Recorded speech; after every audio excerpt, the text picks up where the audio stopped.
So here is my new to me 1962 Browning Olympian.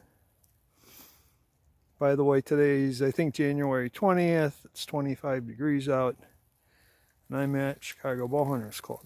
So the only thing I've done to this bow is fix some sight holes, which I'll show you in a second. Thought I'd give kind of a walk around.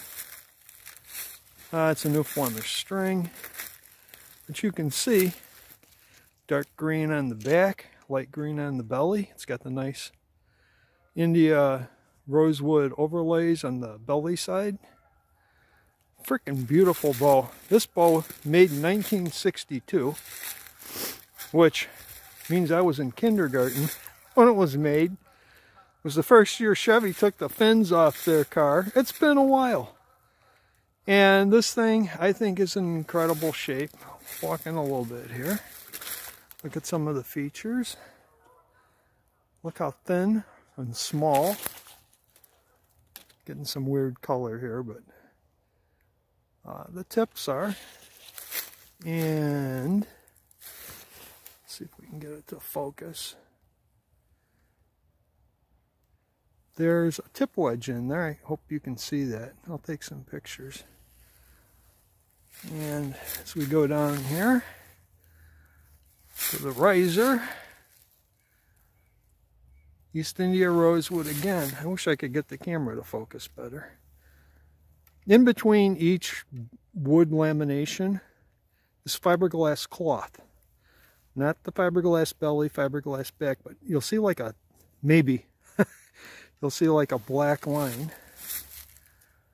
But, and what's going on here is the bow originally came with a side plate that looked kind of like that, and it had a brush rest. So I didn't have that. I duplicated the side plate as best I could. The Saunders spring rest was common for Browning in the 60s, and somebody on the leather wall gave my brother 2 of them. My brother gave me 1, so I thought, well, I'll put this on this Browning bow. So I'm going to pull this off the tree now. Get maybe a better look. Now the downside of this bow was, and what might have put a lot of people off, and I've put pictures on the leather wall, it had 2 big ass screw holes, and I patched them. I used some scrap wood, panga. I didn't have any East India rosewood, and I had to essentially refinish this side. I didn't take it down to bare wood because this is an epoxy finish. Keep in mind, this bow's 60 years old, 61 years old. Oh, here's the serial number. And the epoxy finish is in incredible condition.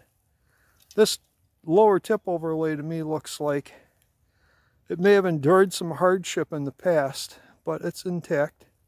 Again, look how small the tips are. So the bow is really clean. See if we can get a little focus, but I think I did a pretty good job on the screw holes. If you see the before picture, you'll think I'm a wizard. So, but just look at that finish on this thing. Jeez. So it's a really cool bow. I'm pretty sure the first year for Browning, this was their most expensive bow, made by Gordon Glass in San Diego, I think. But I think the green on the back and the light green on the belly's really sharp. A lot of these were white. So that's that.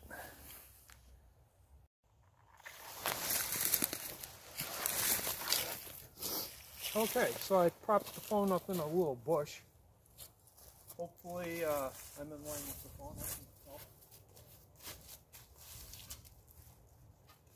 So I thought I'd shoot a few arrows.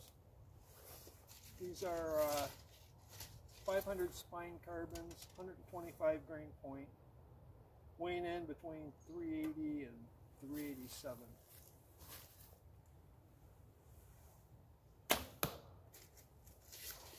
Of course, this thing's like a dream to shoot.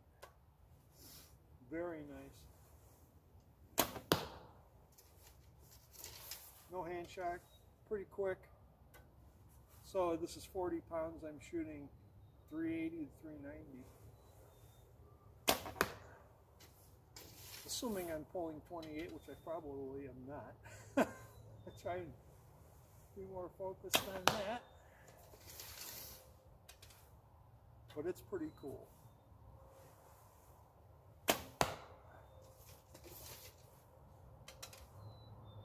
Not terribly loud, no string silencers. I have the brace height set.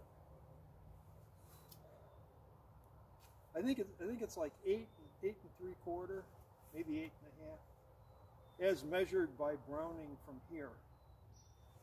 So